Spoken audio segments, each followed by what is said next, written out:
Audio Jungle.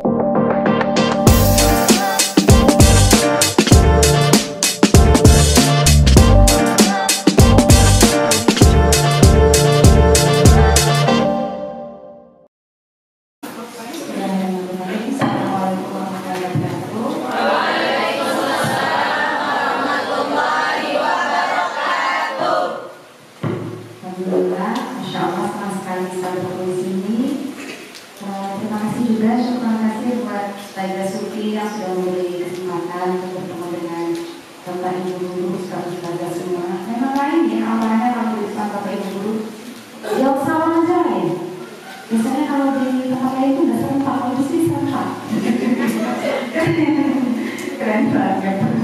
Baik, tadi sudah diperkenalkan, jadi sebetulnya agak grogi juga karena saya itu bukan guru formal ya, tidak pernah menjadi guru formal, cuma karena status sebagai guru itu memang nggak bisa kita lepaskan dari kita sebetulnya sebagai apapun kita kan. Apalagi seorang ibu, guru pertama buat anak-anak ya. Jadi kalau bukan guru di sekolah formal, kita semua adalah guru. Kira-kira guru kreatif dan inovatif itu seperti apa sih? Mungkin teman-teman ada yang mau bantu, kita ibu ustazah. Guru yang kreatif dan inovatif itu seperti apa bayangannya? Guru yang menarik, apalagi saya boleh berdiri ya? Ya, kelihatan. Ada lagi? Guru kreatif dan inovatif itu seperti apa? Misalnya dibayangin kita itu dari murid, ini ngajar SD semua. Ada yang SMP? Gak ada ya? Nah sekarang bayangkan kita dari murid sekolah dasar atau madrasah, ibtidaiyah, lalu kemudian kita membayangkan guru seperti apa sih yang kita sebut kreatif dan inovatif itu? Guru yang menarik tadi satu, terus? Oke, media pembelajarannya bervariasi. Apa lagi? Guru yang penuh cinta. Oh, guru penuh cinta. Jadi gini terus? Oke ya? Apa lagi? Guru yang bisa memahami perkembangan peserta didik. Oh, mantap. Bisa mengerti, memahami perkembangan peserta didik. Tadi ditanya Montessori. Montessori itu apa? Montessori itu metode untuk pendidikan anak, terutama anak usia dini. Jadi saya belajar tadi bagaimana memahami anak-anak, terutama yang masih usia dini ya. Tapi sebetulnya Montessori juga sampai remaja. Nah, jadi harusnya memang kita punya pemahaman yang memadai terkait bagaimana sih perkembangan anak, bagaimana milestone yang harus ditapaki seorang anak sehingga kita bisa menjadi teman tumbuh dia, teman dia bertumbuh. Karena anak kita sedang bertumbuh kan.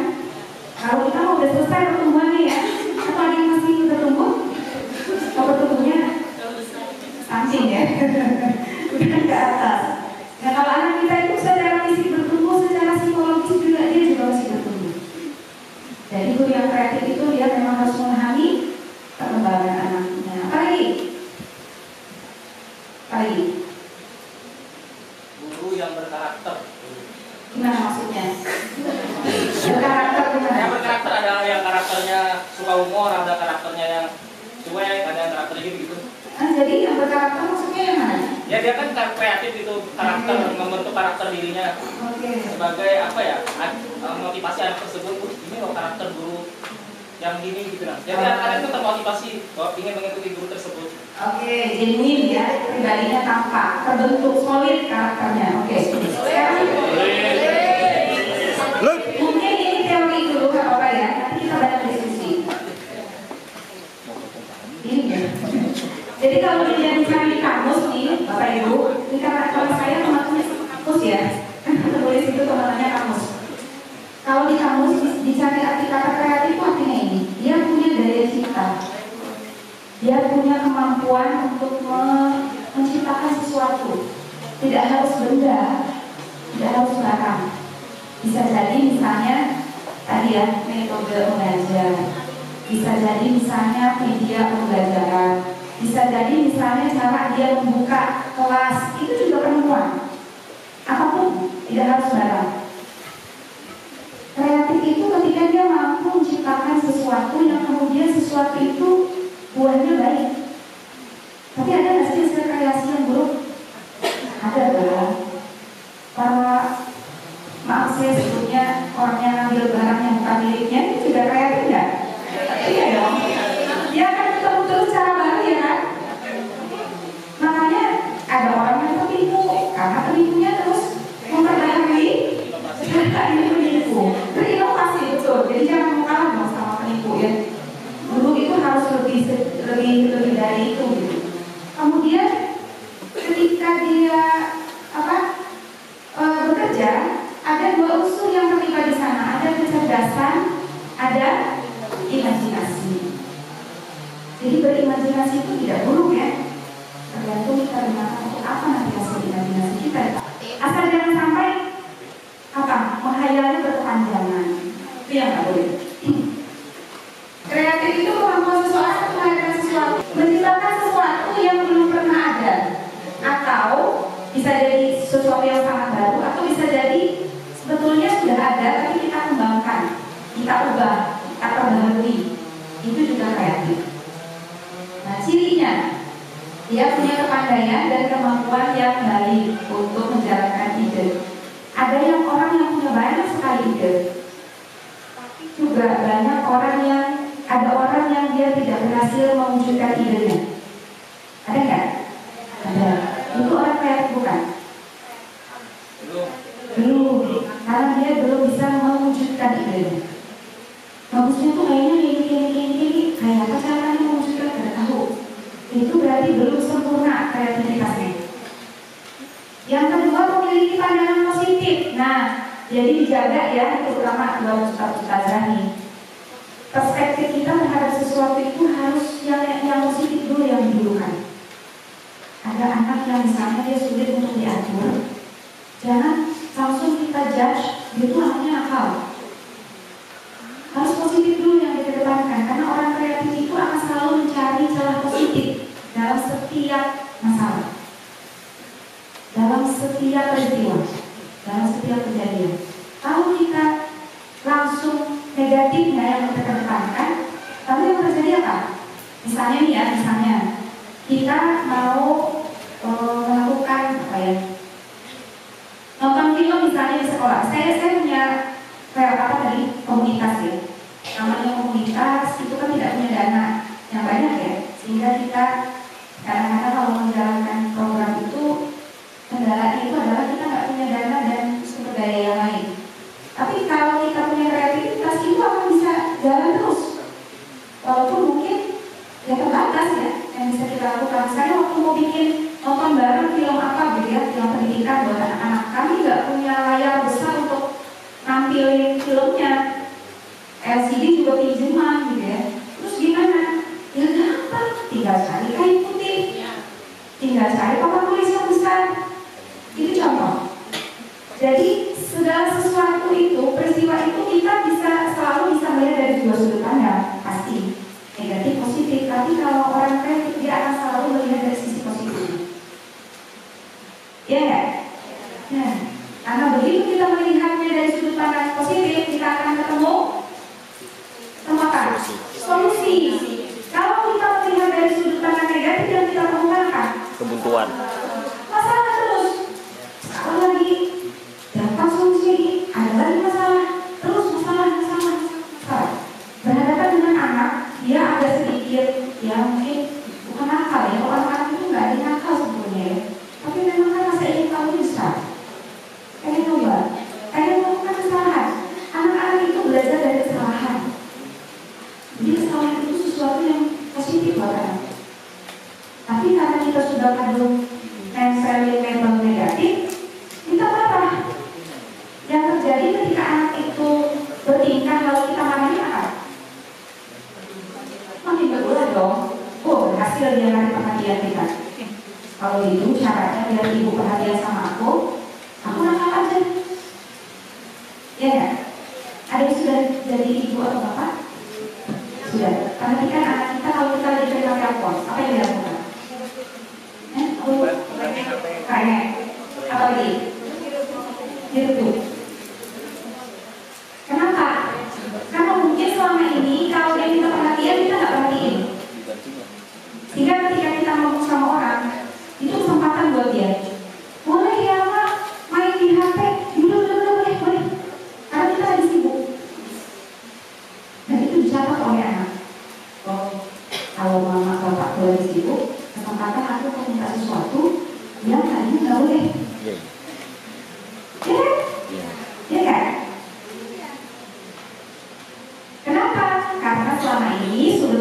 kita itu sudut pandang negatif. Coba ditukar, dipindah sudut pandang kita itu positif. Dia misalnya anak ini misalnya murid kita nggak bisa matematika. Coba cari sisi kelebihan dia apa? Pasti ada. Oh ternyata dia suka gambar, gambarannya bagus. Dia dipuji dong sisi positifnya. Masya Allah, gambarnya bagus. Kamu mau jadi apa? Oh apa suka gambar gitu ya? Mau jadi arsitek ya? Nanti kita bisa masukin tuh sisi-sisi yang kurang di dia untuk boleh dijadikan motivasi. Arsitek itu apa Bu? Oh dijelasin, arsitek itu yang gambar bangunan itu loh. Nanti orang tukangnya bangunin berdasarkan gambar kamu, kan keren banget. Tapi nanti kalau mau jadi arsitek harus pintar matematika. Kan beda dampaknya daripada ketika dia tidak bisa dapat matematika lalu kita bilang dasar nih. Yang dirasakan di sini apa? Sakit. Ya, awas ya. Dia akan begitu. Bagus kalau anaknya mentalnya kuat. Dia akan kemudian bilang, saya akan buktikan saya bisa di bidang yang lain. Tapi kalau anaknya mentalnya lemah, dia akan semakin down, makin terpuruk. Nah, jadi kenapa Bapak Ibu guru semua harus kreatif? Karena salah satunya agar kita selalu punya sudut pandang yang positif. Yang ketiga, memiliki inspirasi dan motivasi dalam masalah nyata yang dilihatnya. Ketemu masalah, orang yang kreatif itu akan ketemu jalan keluar. Dia akan ada cara dia untuk menyelesaikan masalah. Tapi kalau orangnya nggak kreatif, oh udah jadi terus saja, gitu kan? Ya kan? Kita mau ngajar, kebetulan misalnya fasilitasnya nggak ada. Buat orang kreatif nggak jadi masalah, dia akan mencari cara lain. Tapi buat orang yang nggak kreatif, oh udah nggak jadi aja, ya kan? Banyak jalan untuk mencapai tujuan. Tinggal kita mau atau enggak. Nah, yang keempat, menghargai kebebasan dan perbedaan pendapat. Nah, coba kita lihat diri kita sendiri, jangan nuduh orang lain ya. Lihat diri kita sendiri, dalam diri kita sendiri, kita termasuk yang menghargai perbedaan pendapatnya. Ya kan? Mungkin nggak semua dari kita, karena sulit. Tapi kalau kita merasa diri kita lebih baik, lebih pintar, lebih pokoknya lebih baik. Apalagi ketika berbeda pendapat itu dengan anak. Kamu tuh masih bau kencur, dia kencur aja nggak tahu loh.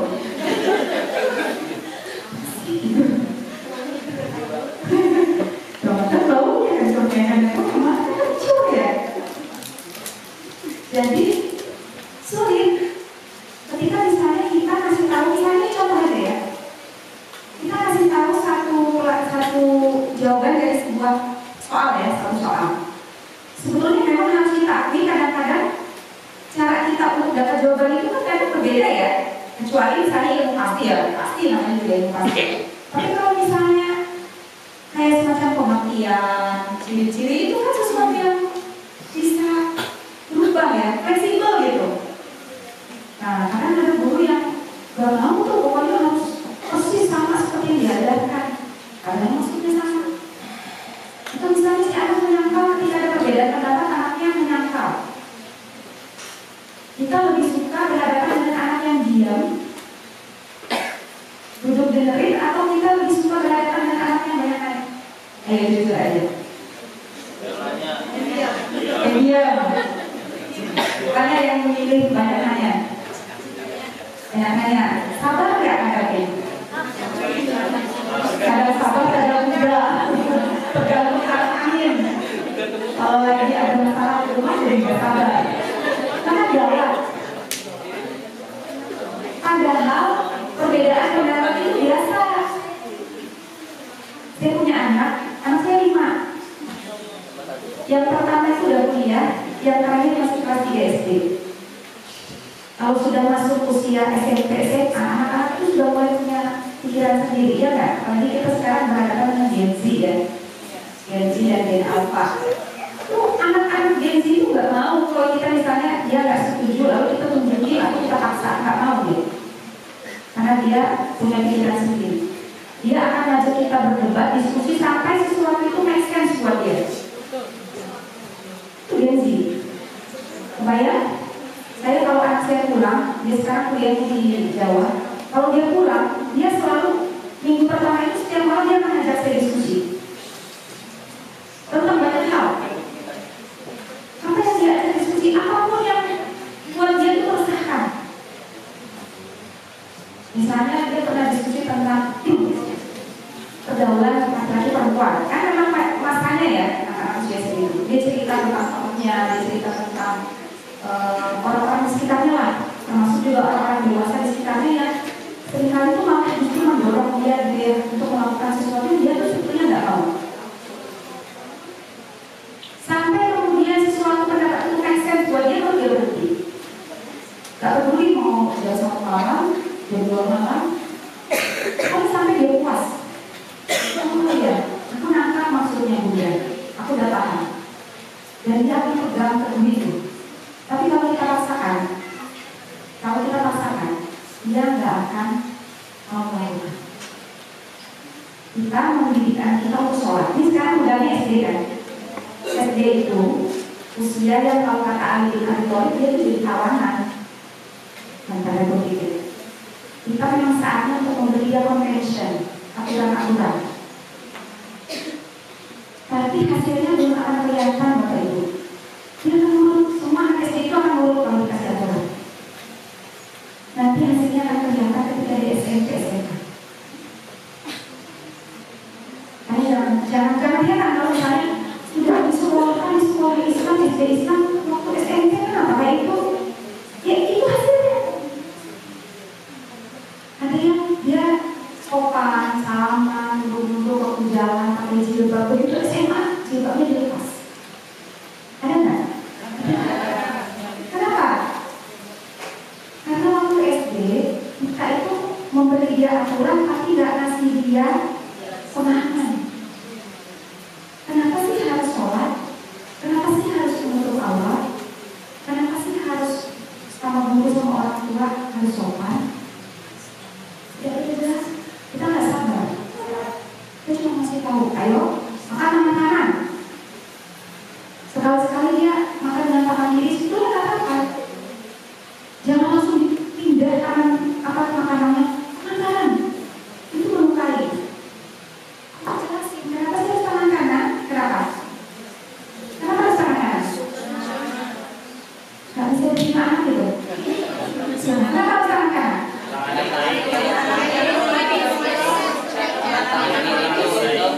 Untuk cebok. Satu. Tadi sini kayaknya ada Bapak. Silakan. Silakan. Karena tangan kiri itu untuk yang kotor-kotor bisa untuk cebok. Jadi tangan kanan itu digunakan untuk makan. Betul. Itu alasannya.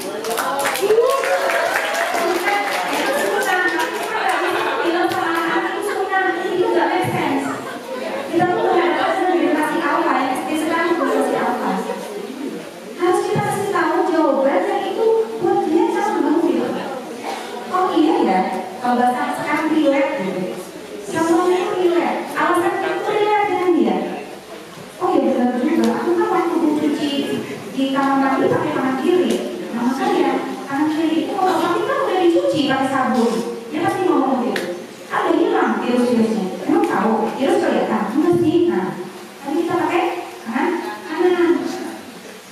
Nanti baru masuk setelah dia terbiasa pakai tangan kanan, baru kita tambah nilai value. Apa value-nya? Sunnah. Jadi bertahap. Apalagi? Pakai jilbab. Kenapa harus pakai jilbab? Yang muslimah kenapa harus pakai jilbab? Agar terlindungi dari laki-laki yang jahat. Terhindar dari fitnah. Apa? Terhindar dari keburukan. Kejahatan. Ayo kita setelah tahu nggak? Anissa dan Anissa. Anu dan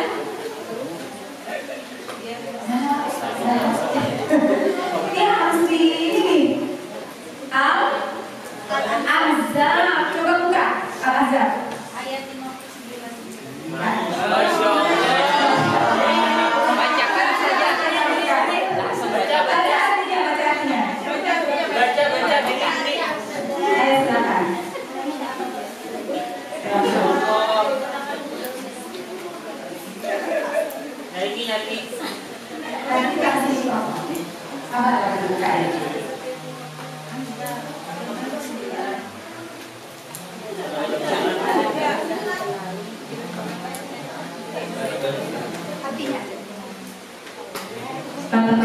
kepada istrimu, anak-anak perempuanmu, dan istri orang-orang mukmin, hendaklah mereka menutupkan jilbabnya ke seluruh tubuh mereka. Yang demikian itu agar mereka lebih mudah untuk dikenali, sehingga mereka tidak diganggu, dan Allah Maha Pengampun, Maha Penyayang.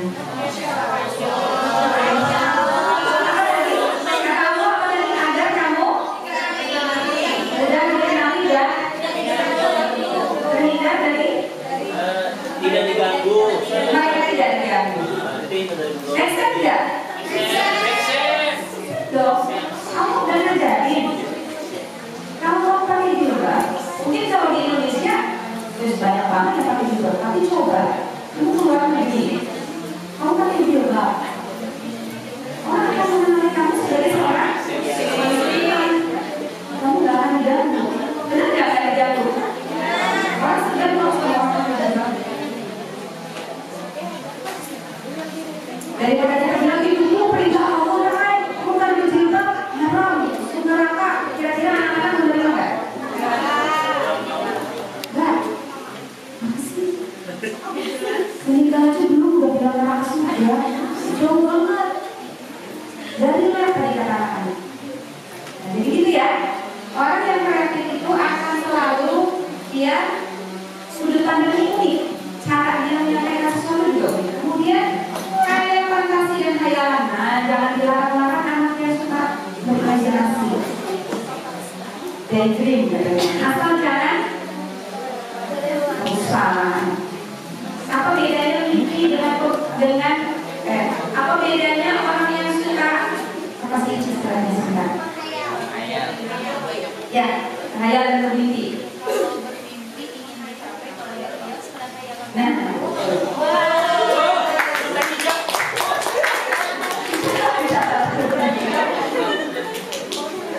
ya jadi boleh, dia tuh boleh berpikir, berimajinasi macam-macam, jangan dilarang. Misalnya dia lihat di meja, saya dulu ingat banget ada satu episode di sekolah dasar yang itu saya ingat sampai sekarang. Jadi waktu itu kelas 5 SD, ada guru wali-wali itu saya sampai sekarang ingat namanya dan sering komat. Satu-satunya guru yang masih sampai sekarang saya ingat. Kenapa? Karena waktu SD kelas 5 itu kami murid-muridnya itu diperbolehkan untuk melakukan apapun di kelas itu asal tidak mengganggu orang lain dan melanggar peraturan. Jadi setiap pagi kami nggak punya jadwal tidak, tapi setiap pagi kami akan datang pagi, nyapu kelas, bikin rangkaian bunga di depan. Jadi kami ambil bunga-bunga liar tuh di sekitar sekolah, kami rangkai, taruh di situ di meja guru. Kemudian di pojok-pojok papan tulis dulu masih blackboard ya, pakai kartu tulis itu kami gambar-gambarin macam-macam. Jadi papan tulis kami itu penuh dengan gambar kreasi kami di bagian pojok-pojok, atas bawah. Sehingga ketika kalau sayangnya dulu nggak ada foto ya, kalau dulu ada kamera foto itu kita fotoin. Jadi papan tulis kami itu menarik gitu. Kemudian kami bagi dua, yang ini untuk kerjain tugas, yang ini untuk gurunya mencatat. Setiap hari itu. Jadi kita nggak punya jadwal tiket. Nah kadang-kadang nggak perlu jadwal tiket, semua bergerak itu. Semua masing-masing kayak menyumbangin sesuatu untuk kelasnya. Nanti ada yang bawain bunga, ada yang bawain apa yang taruh meja. Taruh meja juga ada tiang, kita cucinya. Nanti ada yang bawain. Ini aja kan? Tapi diapresiasi. Setiap pagi setelah kita baca doa bersama, ibu gurunya akan bilang begini, Masya Allah itu makanan bunga siapa? Oh, ditepukin satu kelas, senang. Wah, Allah bagusnya, kadang bagus-bagus banget sih kalau saya ingat itu. Banget di dapur. Tapi ya gak apa-apa, itu kan kreativitas. Kemudian gambarnya kadang juga gak bagus-bagus banget, tapi ya itu senang. Gak pernah gurunya marah, kalian ini mau ngabisin kapur. Ini mau ngabisin kapur ya, karena gambarnya di arsir-arsir. Tapi kalau kita dimarahin, wah kapurnya habis lagi. Dulu kapurnya harus ngambil ke ruang guru, dari kantor. Bentuk itu ngambil kapur itu sesuatu yang menyenangkan. Karena kita bisa jalan keluar kelas terus garing-garing. Jadi itu menyenangkan.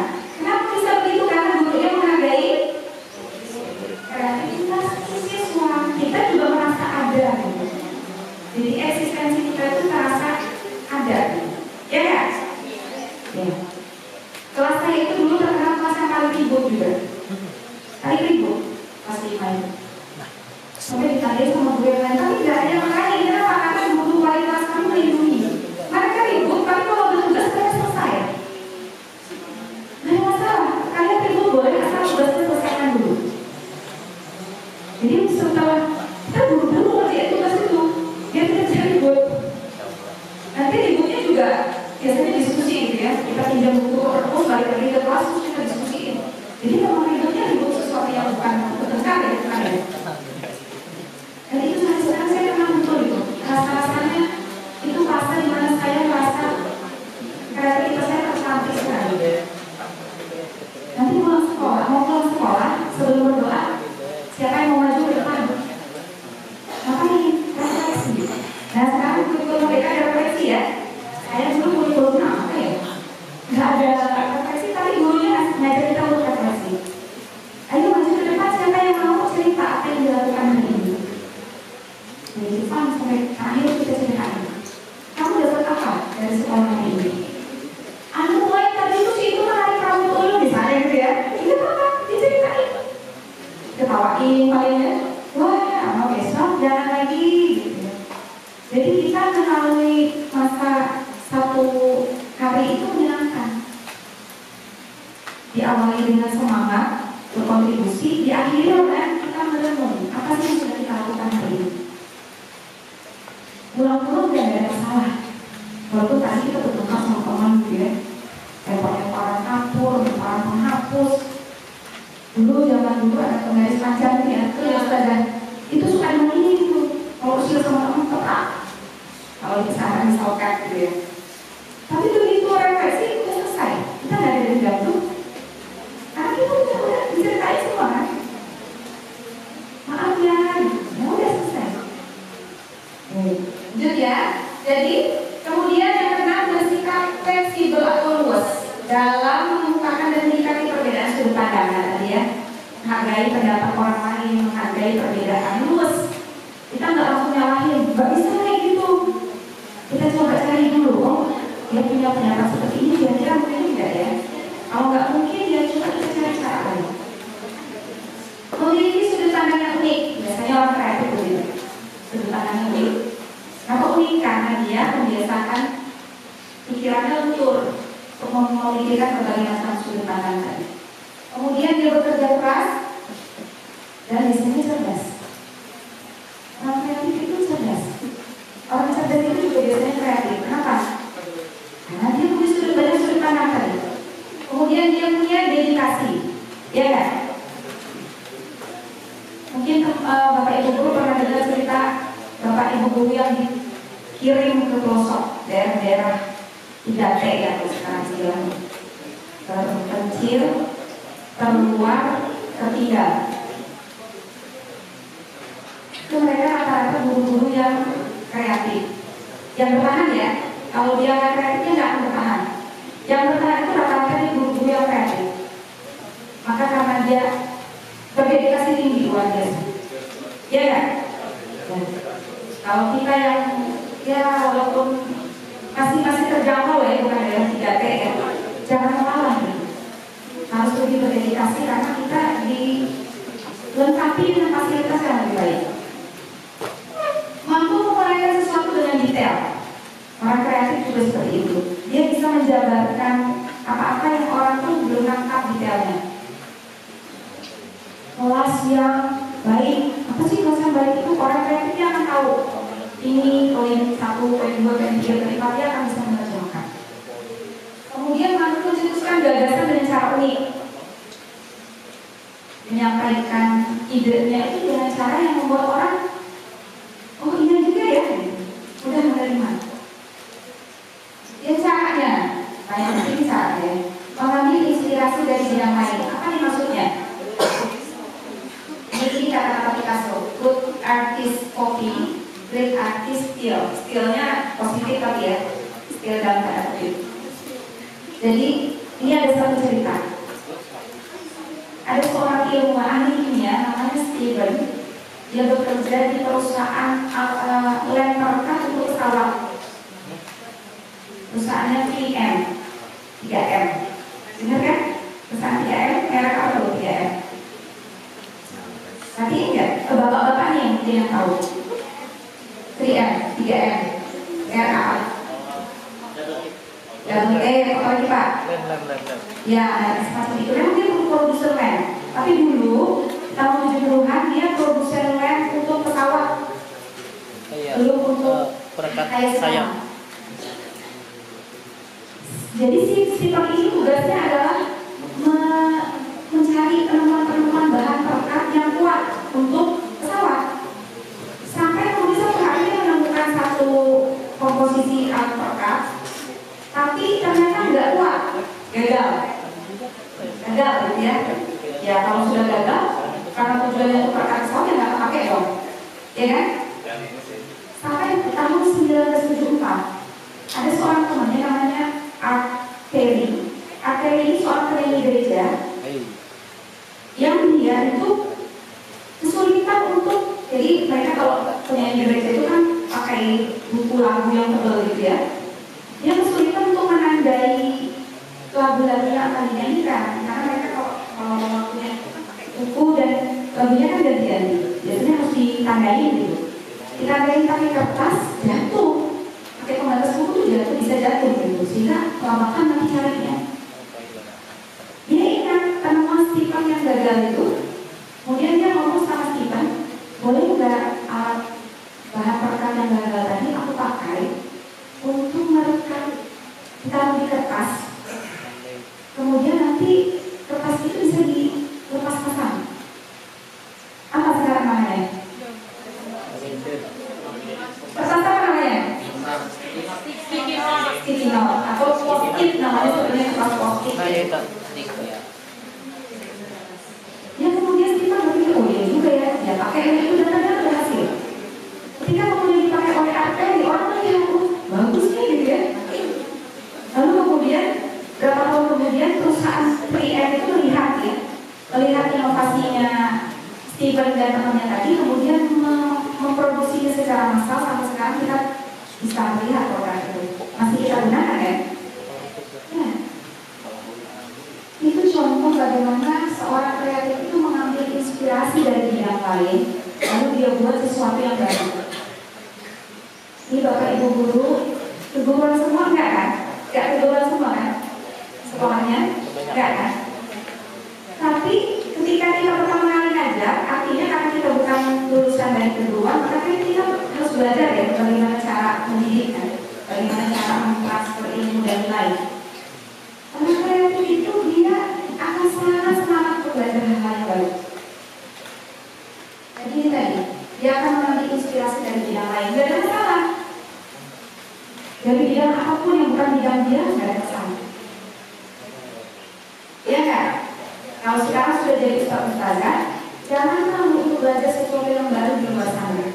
Belajar berebut misalnya ya, belajar beternak misalnya, itu tetap akan kepake waktu kita ngajar. Ya kan? Ya. Sama saya jadi ibu, seorang ibu ya, ibu rumah tangga. Saya tidak bekerja di sektor formal. Kalau keinginan belajar berhenti, karena sebagai besar perempuan itu kalau sudah masuk sektor domestik berhenti belajar. Coba saya tanya aja dari sini, yang udah nikah, masih baca buku nggak? Masih baca buku nggak, Bu? Ya.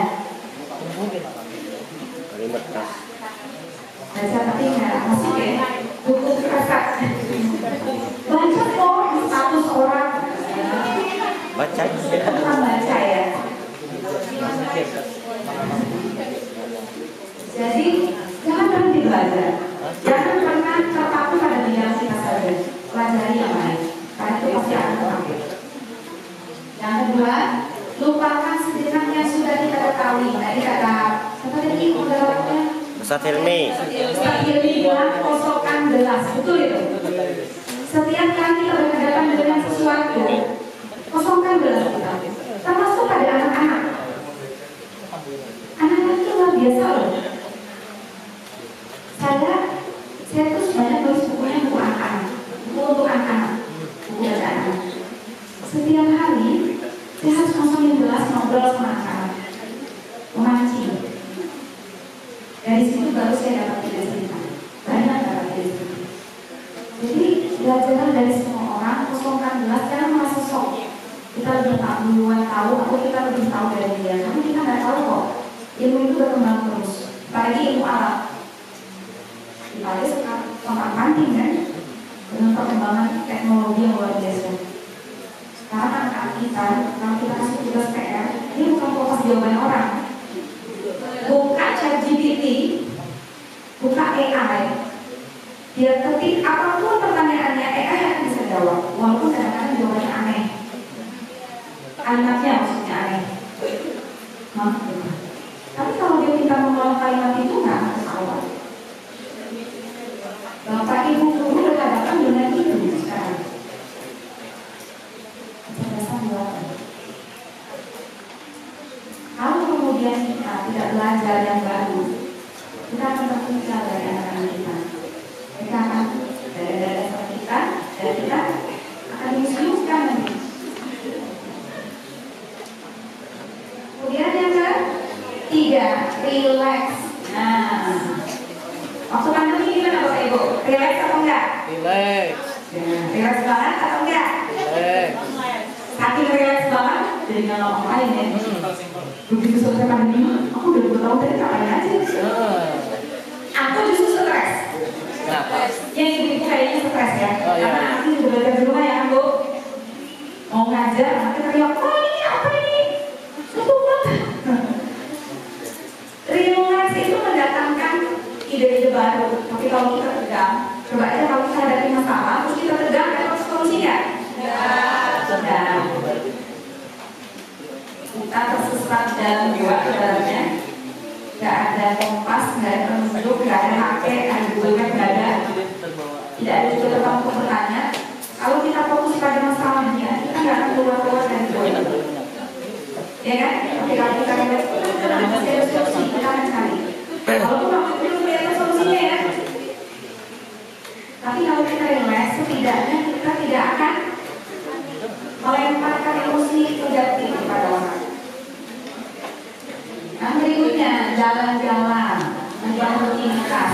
Oh iya, keluar-keluar ya. Jalan-jalan. Dia tiap pagi jalan-jalan pagi. Itu juga luar biasa loh dampaknya. Bukan hanya tubuh sehat, tapi juga menambah kreativitas. Saya nulis, kalau nulis itu apalagi kalau ada deadline, saya 8 jam sehari itu fokus di depan laptop. Tapi kalau itu saja saya kerjakan, saya nggak punya ide. Maka kemudian yang saya lakukan adalah ini saya harus keluar. Memang pekerjaan menulis itu pekerjaan soliter ya, sendirian. Tapi kalau seorang penulis tidak pernah bergaul, dia juga nggak akan berpikir. Jadi ubah rutinitas, lakukan sesuatu yang baru, olahraga, jalan-jalan, termasuk juga mencoba makanan yang baru, tidak ada masalah.